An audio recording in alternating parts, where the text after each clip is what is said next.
C.k.walker.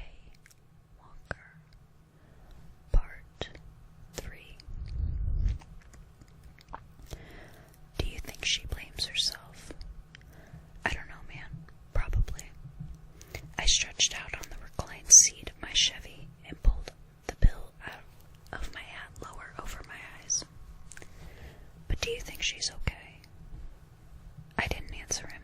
I certainly hadn't been okay when Whitney died, and Kimber was even closer to her mom than I was to my sister. She was definitely not okay. Sam, seriously, I'm fucking freaking out here. It's been 2 days. I pushed my hat up off my face and looked over at Kyle, who was admittedly a wreck. His eyes were bloodshot, his face sallow, and his red hair was greasy. Dude, her mom committed suicide. You know how close Kimber was to her mom. She just needs some time, but she'll be okay. She hasn't answered any of my texts or calls. I've left her like 9 voicemails, man. I think I'm going crazy. You just have to give her space. Yeah, but she's my... He still couldn't say it around me. I'm supposed to be looking after her. I sat up and pulled the chair upright behind me. Look, Kyle, I know you want to help Kimber, and I want to help Kimber too, but she hasn't answered our calls, been to school, or come to the door when we've stopped by her house. She doesn't want to see us right now, and we have to be okay with that. Right now, Kimber knows what's best for Kimber. What about the suicide note? You think that has something to do with it? I sighed. We don't even know that there was a note. Kimber's dad was upset and messed up when he said that, and it's possible I misheard him anyway. I asked my dad, and he says there was no letter. Right, because your dad is such a beacon of truth. One look at Kyle told me he'd immediately regretted his words. I shrugged. I don't know what to believe anymore. The truth was that I knew what I heard. Mr. Destero had said something to the cops about a letter, but I couldn't tell Kyle that, not right now. He was already worried that his relationship with Kimber was part of the reason her mom had been so depressed. I'd asked my dad about the letter when he'd come home after that long night, and he sighed, run both of his hands through his hair in a tired way, and said, Sam, I don't know what to tell you. Aunt Destero didn't leave a suicide note, and this is the first I've heard of it. With our best friend in mourning and our investigation on hold, Kyle and I had been existing in sort of a suspended state.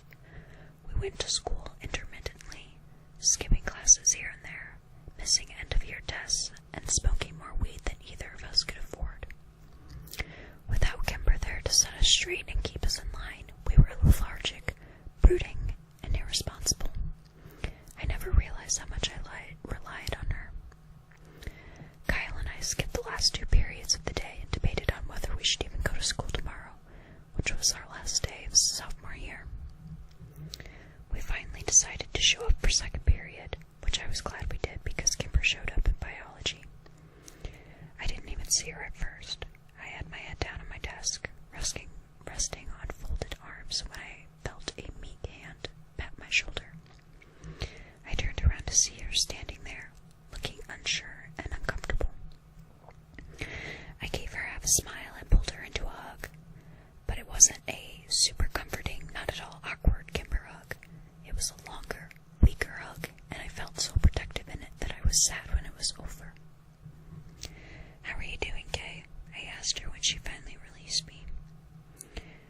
Kimber wiped a tear off of her cheek. I'm okay. And she gave me a wobbly smile, and I knew it wasn't true. I wrapped her into another quick hug as Phoebe Tranger gave us a snotty look. Have you seen Kyle yet? No, I have next period with him. He's worried about you. I know, she said, sliding her eyes to the floor. Things have been really hard for me at home. It's okay, I said. We're here for whatever you need. Yeah, that's what I was hoping. Whatever you need. Since it was the last day of school, our teacher, Mr. Founder, was just happy to return our graded tests and let us bullshit the rest of the period. Kimber talked about the arrangements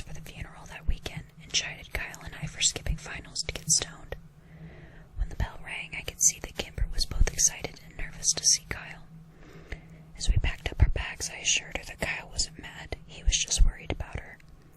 She threw her bag over her shoulder, set her jaw, and nodded. She was trying so hard to keep it together. As soon as Kyle saw her from down the hall, he slammed his locker shut and walked towards us with such intensity I began to wonder if maybe he was mad. He pushed past a dozen people without so much as glancing at them and left a curious, if annoyed, crowd in his wake. When he finally reached us, Kyle threw his backpack against the wall and swooped Kimber up in a sort of way you'd see in old black and white movies. Everyone who'd watched this unfold, including me, groaned in unison. Since most of the teachers weren't even bothering to take attendance that day, I went to calculus with Kimber and Kyle, where they had the same conversation Kimber and I had last period. Towards the end of the hour, that conversation faltered and became uneasy. Kyle and I exchanged a look over the top of Kimber's head, and I nodded at him. "Kimber," he said quietly, "did your mom leave a letter?" "What?" Kimber asked in surprise. "I heard your dad talking about a letter on Tuesday," I said. "Oh." As we waited for her to continue, the bell rang for lunch. Everyone filed out of the room, but the three of us stayed still sitting on our desks. "Kimber," I finally said. She sighed sadly and looked over at Kyle. "Yes." "What did it say?" he asked nervously.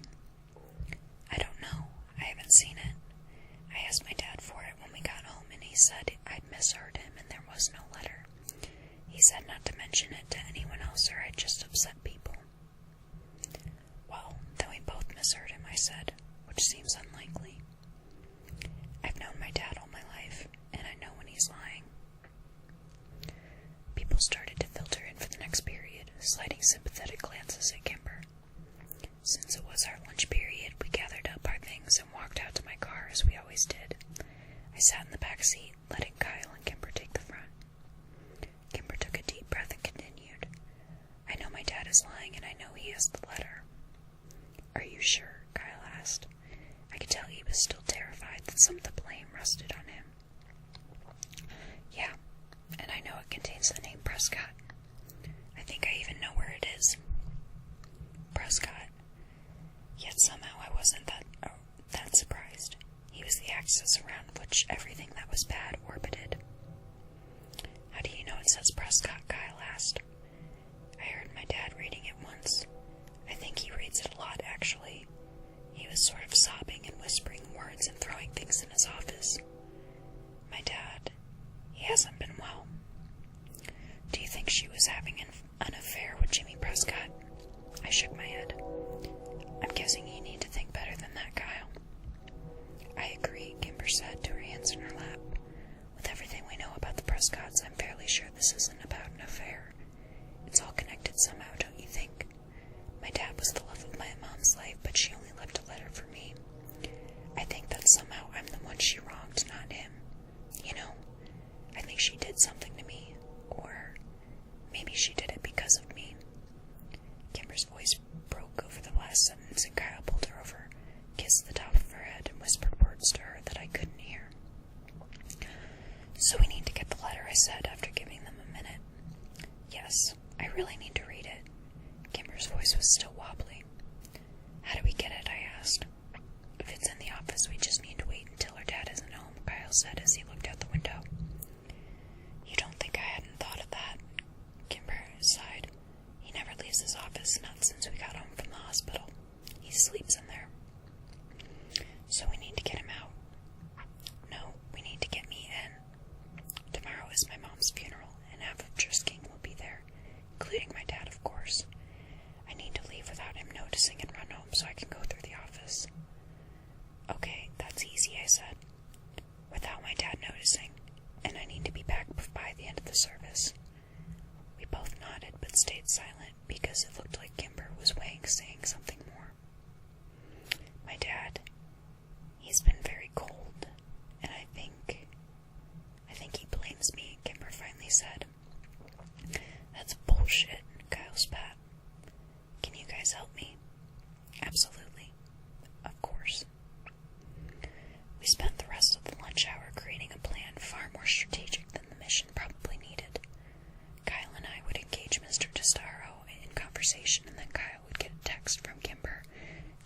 she was having a breakdown in the bathroom. Kyle would go leave to comfort her, and they would take my car to the Testaro house. I would stay behind to keep an eye on Kimber's dad while they were gone. I went to work that afternoon for the first time since Monday. Mira seemed to be in a much better mood and let me go home early since it was a Friday. I didn't sleep well, though, and I got up at 4 a.m. to go through my clothes looking for something dressy and black to wear to the funeral. My dad came in before he left for work and found his disheveled, panicked teenage son looking helplessly through piles of black clothing. He smiled pityingly and led me to his own closet. Since my dad and I had not only had the same face, but the same build as well, finding something suitable to wear was easy. I thanked him, and he asked me to apologize to Kimber for having to work through the service, and that he sends his love. And Testaro's funeral was at an Episcopalian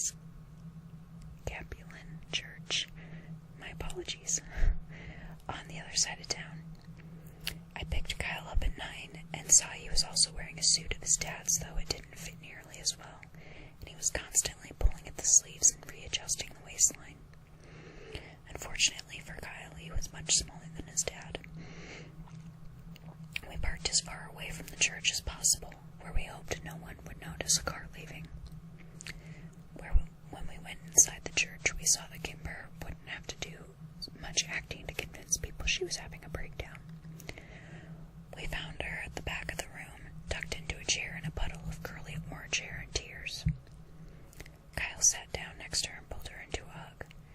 Jesus, Kimber, what's wrong? I kicked his foot and shot him a look that said, really? Kyle bit his lip. Fuck. There's no one here, Kimber whispered against his chest. My mom grew up here. She had hundreds of friends in this town, and no one came. We looked around, and I had to admit, the turnout was sparse. A few groups of 3 or 4 people standing together. Kimber's dad, who sat in a chair opposite the room of his daughter with his head in his hands, and some family I recognized from barbecues at Kimber's house. Ex-Sheriff Clary with his wife Grace were there, standing with a few of my dad's deputies and talking quietly in the corner. I could see why Kimber was upset. As we waited for the service to start, I realized I had never been to a funeral before. I wished that we had one for my sister, but I knew we never could because Whitney was still legally alive. It made me sad to think that she would never be laid to rest. Only a few other funeral goers trickled in, and the pastor began getting people seated for the service. I noticed the casket at the pulpit for the first time and was glad it was closed. Still, I had to wonder at the simple, unadorned, almost ugly coffin that had been chosen for Kimber's mom.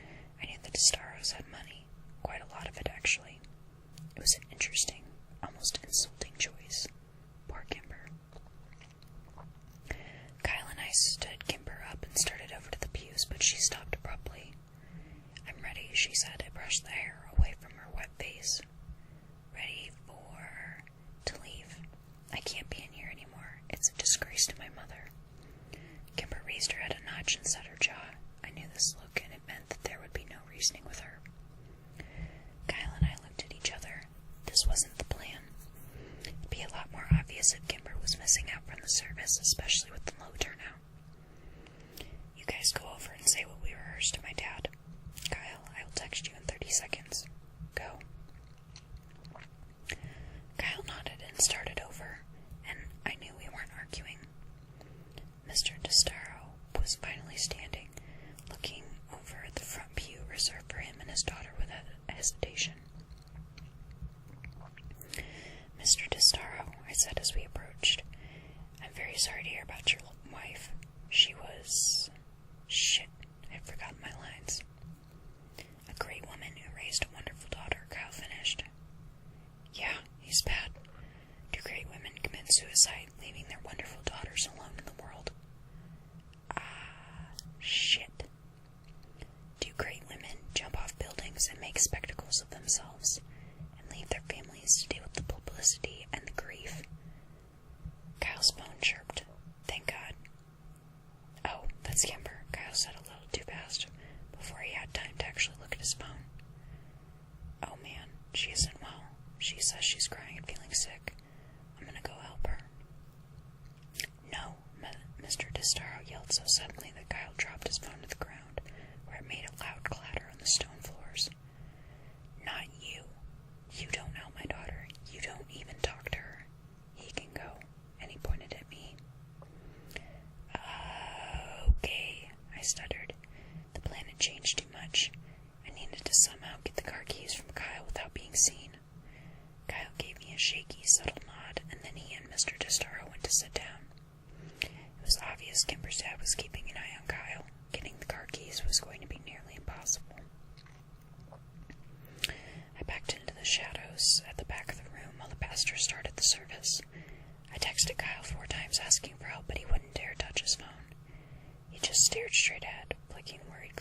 Mrs.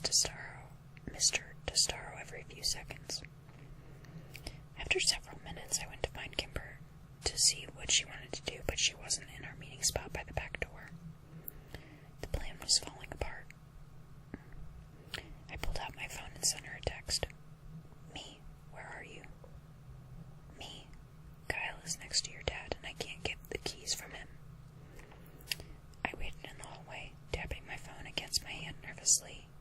After a minute or two, my phone vibrated. Kimber, I'm sorry I left without you guys. I had to get out of there. I'm so sorry. I'll be back before the end of the service, I promise. Shit. Me, be safe. It was now imperative that I not be seen. I went to the men's bathroom, locked myself in a stall, and played Snake for the longest 20 minutes of my life. I knew the service wouldn't go on much longer, so I texted Kimber again. Me, you on your way back yet? Did you find it? I sat waiting, watching the minutes tick by. I texted her again. Me, I think the service is ending soon. Where are you? After another 7 minutes of no response, I tried calling, but it went to voicemail. I tried again with the same result. I was getting nervous. I was about to try a third time when 2 people walked into the bathroom and my phone vibrated with a text. It was Kyle. The service was over. Kyle, Kimber has the keys. Why aren't you guys back yet? Did you find anything? I left the bathroom without washing my hands and received dirty looks from the 2 strangers at the urinals as the door closed behind me. I found Kyle staring out the window looking for my car. Kyle. He jumped. Where's Kimber? What did you guys find? I don't know. She left without me. What the fuck? Why? Where is she? I don't know, Kyle. She left without me, I reiterated. She's not answering my calls or my texts. Fuck. Mine neither. We have to keep an eye on her dad until she gets back. We're not the only ones, Kyle said, gesturing across the room. What the fuck is going on? 3 men were talking to Kimber's dad in a corner across the room.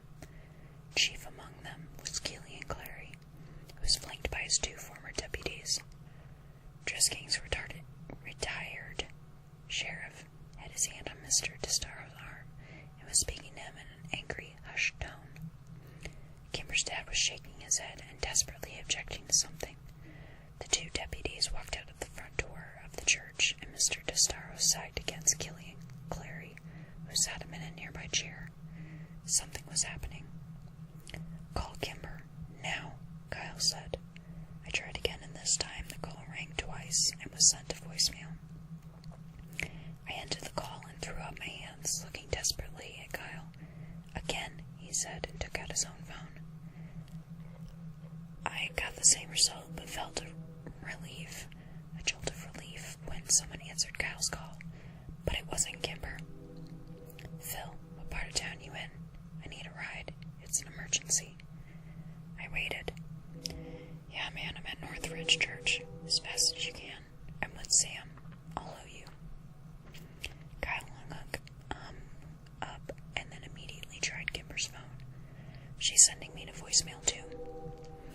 We both stood at the window, anxiously waiting to see Phil's silver Mazda pull up. Kyle chewed his lip and I tapped my phone. Come on, Saunders. We threw occasional looks back at Kimber's dad until Clary stood him up and ushered the now inconsolable man out of the church. Suddenly, Kyle's phone chirped, and we both looked down to see Kimber's name flash up on the screen. Kyle's knees nearly buckled in relief, and he sagged against the wall. Kimber, I found it. Kyle opened the text and furiously typed a reply. Kyle, they're coming for you, Kay. We both stared at the phone, waiting for a response. And just as the sun blinded us as it reflected off of Phil's approaching silver sedan, we got one. Kimber, they're here.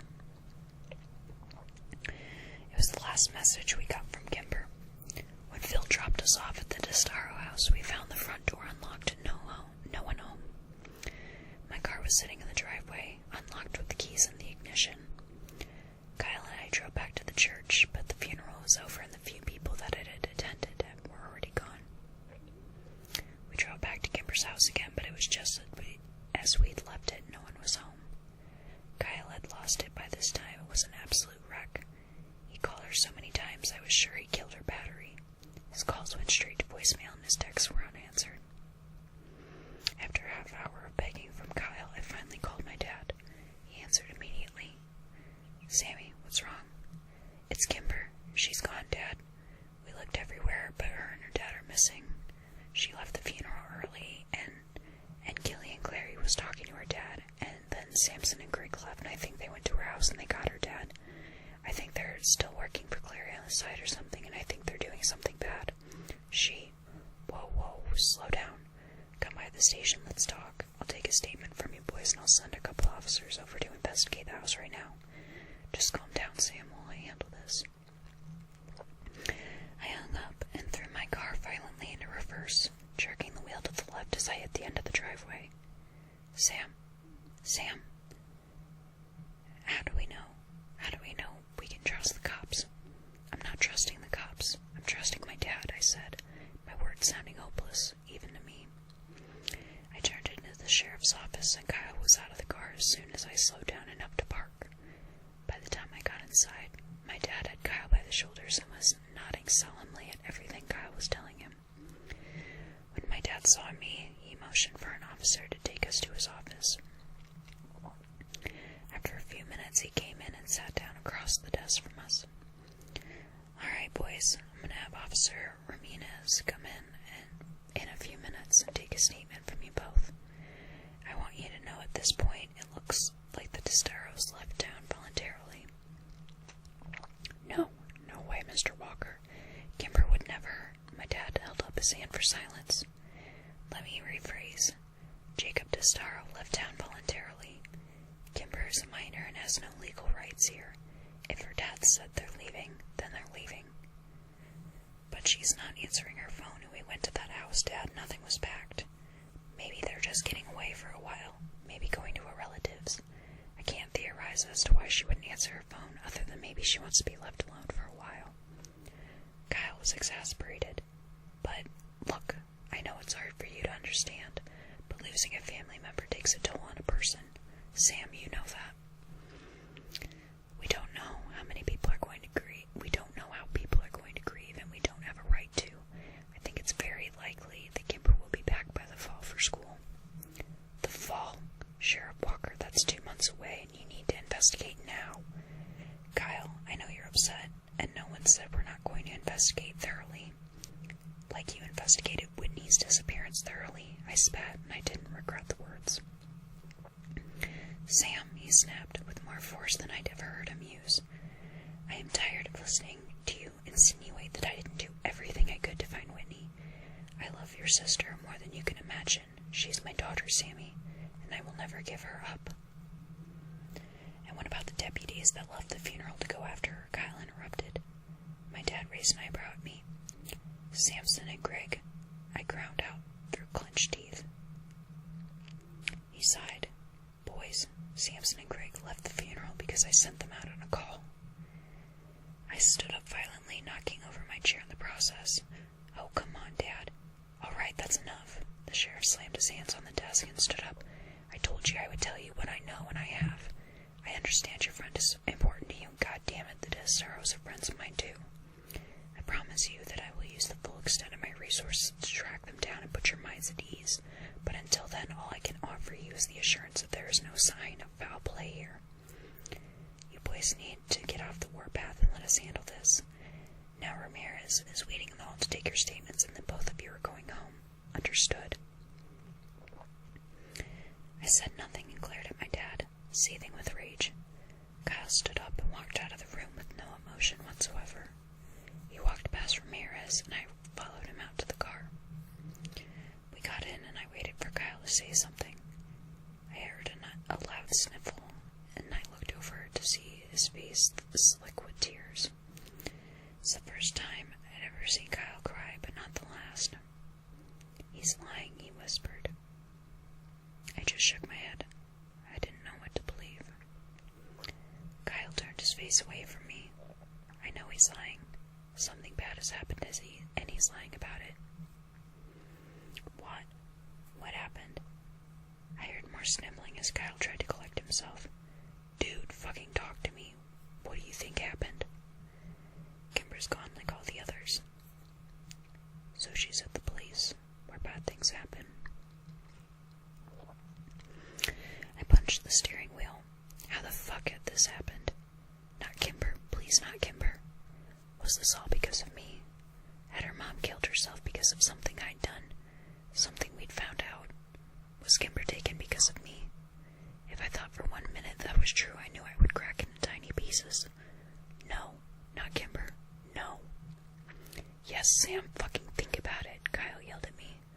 It's the treehouse. It's all the same. Borrasca, the skin men, the triple tree, your sister, the mountain. It's all the fucking same. It's the Prescott Empire, and now Kimber has been fucking consumed by it. Where did we go? I could feel the warm tears of my own desperation and hopelessness sliding down my cheeks. Kyle threw his hands up in frustration. We have to go to Ambercott, right? It all starts and ends at the triple tree, Sam. Surely you figured that out. We've been to that treehouse 1,000,000 times, Kyle. There's nothing there. I don't know where the fuck else to go, Sam. Rap, rap, rap. I jumped as someone tapped on the window of the car and wiped the tears off my face. I rolled down the window as Officer Greg leaned down and looked into the car. You boys move along home, all right? Yep, I said, and turned the key in the ignition. Officer Greg waved at us as we pulled out of the parking lot, but we didn't wave back. The treehouse, Kyle said. We drove in silence, both of us trying desperately to get a hold of ourselves. If we were going to be of any help to Kimber, we needed to be calm enough to think logically. I parked in the space next to the trailhead and saw several bikes tied to the post. As we made our way up the West Rim Prescott Ore Trail, we passed Parker and a couple of his friends coming down it. I nodded to him, but Kyle said nothing, just stared up the trail, reaching for the only place he knew to go. It was almost dark by the time we got to Ambercott, and there was little light left to search for whatever Kyle hoped to find. It took half an hour in the darkness before I finally convinced Kyle there was nothing there to help Kimber. And though we didn't speak of it, I know that he and I were both painfully aware of all the sounds of the night. We were scared, terrified down to our very bones, that we would hear the piercing, scraping, grinding, and metal screams of the monster at Borrasca that we'd been so accustomed to over the years. We both dreaded it, prayed it would not come, and we did not speak of it. I dropped Kyle at home, and we promised we would find Kimber tomorrow. I swore we would. He gave me nothing more than a shallow nod and disappeared inside his house. My dad was waiting for me in the kitchen when I got home a few minutes later. I didn't look at him and walked over to the fridge, realizing I hadn't eaten all day. Sammy, sit down. I want to apologize for today. I took out some chicken and cheese and went over to the pantry for bread. I know you're scared, and I know that a lot of things have been going on that you can't exactly relate to. He sighed. Anne had been depressed for a good long while, Sam. Over 20 years. That'll weigh on a person. I ignored him and continued making my sandwich. I was dying inside, wondering if I could even trust the man I called Dad my entire life. She was suffering, Sam, and sometimes people who suffer that deeply don't know of any other way out. She knew her depression was hurting her husband and her daughter, and maybe she mistakenly thought she was doing them a favor. Mom's depressed, I said, without taking my eyes from my desk. He sighed. Your mother is coping okay, and this was very different, Sam. Kimber's mom had been depressed since she was in her 20s. Early in her marriage, Anne suffered multiple miscarriages. Infertility can be very hard on some couples, and not even Kimber's birth could totally ease her pain. Dad, with all due respect, I'm tired and I'm going up to bed. Kyle and I are getting up early to look for Kimber. I threw the knife in the sink with a loud clang and turned to look at my dad for the first time. Please tell me you're still trying to find Kimber.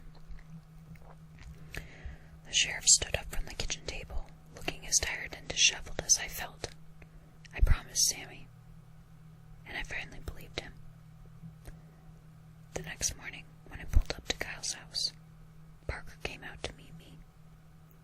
"Hey, Parker," I said when I rolled down the window and the cool morning air wafted in. "Kyle's not here. He left around 5. Stole my dad's truck. He's pissed, so you'd better go." "Thanks, man," I said, then rolled up the window and took off down the street. I drove around all morning looking for Kyle and calling his cell, but he didn't pick up until around noon. "Sorry, man, I couldn't sleep." Kyle sounded a bit more stable than yesterday. "That's cool. Where you at?" "I don't know exactly. A rare spot where I'm getting service." "You in the woods?" "Yeah. She's out here, Sam, somewhere in these mountains. I can feel it. I know it." "All right, well, let me meet you." "Okay, just come down to the West Rim Trail and I'll meet you there." I was only 5 minutes away, so I arrived before Kyle had time to get down the mountain. Mr. Landy's red Dodge Ram was parked haphazardly in a no-parking zone, and I figured it would probably be towed by the time we got back. I doubted Kyle cared at this point, though. I crossed my arms and leaned up against my car as I waited for him, staring up at the dirty, red trail in impatience. When Kyle finally showed a half-hour later, he was covered in sweat and dirt and dejection. "So," I said, pushing up off the car. "No, nothing, man." "All right, well, let's keep searching." We hiked miles and miles of the mountain that day, but we didn't find any sign of human life. For the next few days, if the sun was out, so were we. Kyle was growing more and more desperate, crossing onto private property to look for logging equipment, and mapping out the county's many mines to search the abandoned buildings. But the mountain was big, and the needle buried deep in that haystack. As the days slipped away, so did Kyle's sanity. Every time I saw my dad, he would give me a sober look and promise me that they were still looking. It seemed to me that even he was growing concerned. The Tostaro house remained as cold and empty as the space between the stars above it. On the 11th night of our Kimberless existence, I was awoken out of a troubled sleep by the piercing, whirling, screeching sound of death of Borrasca. I cried myself back to sleep to the tortured sounds of Kyle's own agony next door.